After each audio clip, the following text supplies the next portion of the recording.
Ons gesels oor die belangrikheid van die eerste 1000 dae van 'n baba se lewe. Lizzie Andre het die departement van gesondheid genoem en dan ook nou natuurlik skole en so. Dit klink asof julle regtig op groot en klein vlak mense wil bereik. Nee. Watter programme is daar reeds in plek van die gesondheid van die departement van gesondheid en hoe gaan julle saam met hulle werk? Actually, what we are aiming for with the first 1,000 days campaign, we want to introduce this campaign to all the programs that take care of children, mother and child. For example, before pregnancy, we've got the antenatal program, where we want to introduce the first 1,000-day concept into all the antenatal visits. And we've got the prevention of mother-to-child transmission of HIV. It's important to also introduce the concept there of the first 1,000 days. Na geboorte, we've got the PMTCT, the immunization program, where the first 1,000 days is very important, then where we immunize children against infections, against the infections that can kill the baby, that can cripple the baby, that affects the development of a child. Also, we've got the nutritional program that we also must be linked to the first 1,000 days for all a better development of all the children. Yes. Andre, wat maak die 1000 dae veld tog anders? Is dit meer pragmaties? Nee, ek dink wat gebeur is dit, ons sê dis 'n tydperk wat ons het, wat ons nie kan bekostig om by ons verby te laat gaan as ons die hele generasie op 'n nuwe pad wil sit nie. En ek dink dis wat dit so belangrik maak. Ek dink nie mense besef eintlik wat 'n wonderwerk is daai tydperk tussen die ma en die kind net na geboorte nie. En ek is 'n ontwikkelingspediater, so dis natuurlik waaroor ek die hele tyd aangaan. Maar as ons 'n bietjie terug staan en die ma het hierdie vreeslike toksiese swangerskap waar sy baie gestres is en baie keer gebeur daar stresverlede wat sy nie kon verhelp nie. Ek meen duidelik. Maar daai stres begin al klaar die baba se breinontwikkeling beïnvloed. Maar as die baba dan gebore is, die baba se brein is so gewire dat hy met die ma wil bind. En daai band is verskriklik belangrik want dit verminder eintlik die baba se stresvlakke.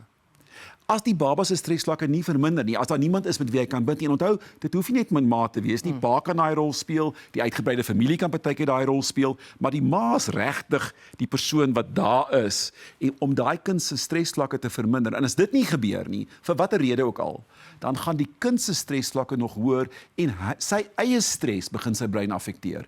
En dit het daadwerklike effek op jou ontwikkeling, op jou kognitiewe ontwikkeling en ook op goed soos aandagtekortversteuring en al hierdie ander versteurings wat mense kry, gedragsversteurings.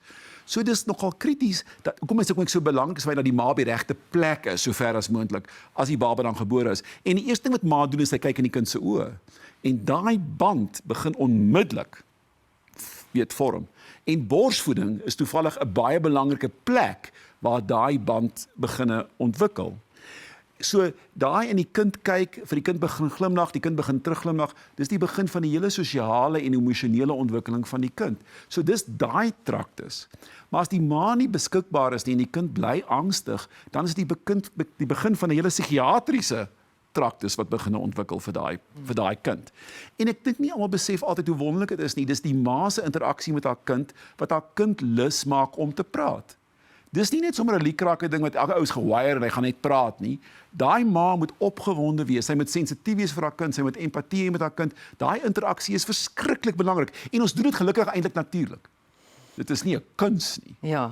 Maar ons moet beskikbaar wees. Ja, en die langtermyngevolge kan erg wees as dit nie gebeur nie. Dit is baie erg want ons het al klaar 'n bevolking wat ons nou net gehoor het wie se angsvlakke en depressievlakke hoër is as meeste lande in die wêreld.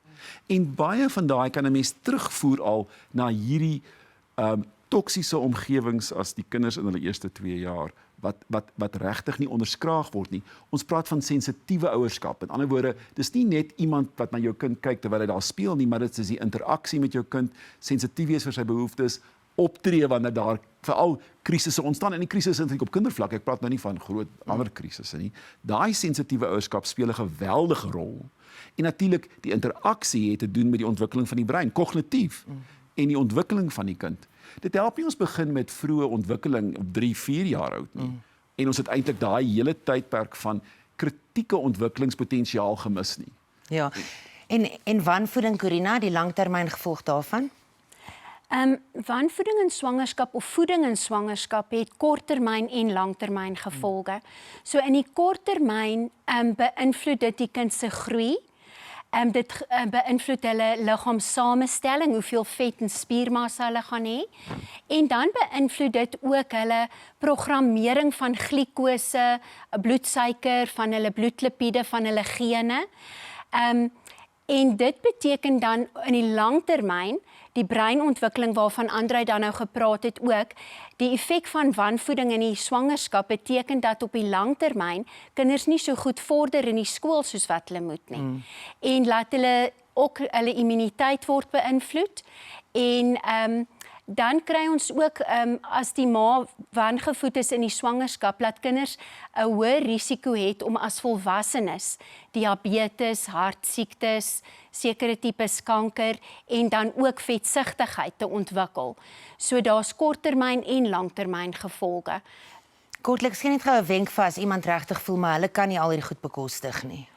Ag, ek dink mens moet prakties wees. Mens moet vir mense leer om dit wat hulle wel het te gebruik. So mens moet kyk met die beperkte bronne wat beskikbaar is, wat is die beste wat jy kan doen. So as jy net 'n sekere bedrag het om voedsel mee te koop, moet mens seker maak dat jy dit koop wat gesonder is.